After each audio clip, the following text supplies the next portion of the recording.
நீங்கள் பார்த்துக் கொண்டிருப்பது நியூஸ் 21 செய்திகள். தமிழ்நாடு செய்திகளை உடனுக்குடன் தெரிந்து கொள்ள நியூஸ் 21 செய்திகளை பாருங்கள். உண்மை, உழைப்பு, உயர்வு. பொங்கல் தொடர் விடுமுறை இன்றுடன் நிறைவடைவதையொட்டி பழனி கோவிலில் ஆயிரக்கணக்கான பக்தர்கள் கொட்டு மழையிலும் பாத யாத்திரையாக வருகை தந்தும் காவடி எடுத்து ஆடி பாடியும் பிங்கோ ஸ்நாக்ஸ் பாக்கெட்டை வைத்து முருகனுக்கு அலங்காரம் செய்து வந்த பக்தர்கள். திண்டுக்கல் மாவட்டம் பழனி அருள்மிகு தண்டாயுதபாணி சுவாமி கோவிலுக்கு தைப்பூச திருவிழாக்கு முன்னதாக பொங்கல் விழாவை முன்னிட்டு பல்லாயிரக்கணக்கான பக்தர்கள் சுவாமி தரிசனம் செய்ய வருகை தந்தனர்.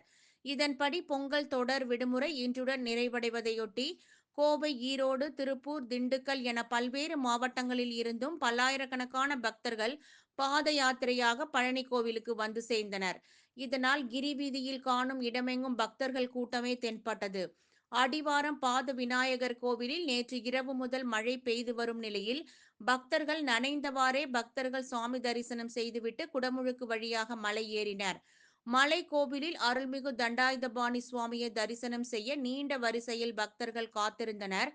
கூட்டம் காரணமாக பக்தர்கள் சுவாமி தரிசனம் செய்ய சுமார் 3 மணி நேரம் ஆனது.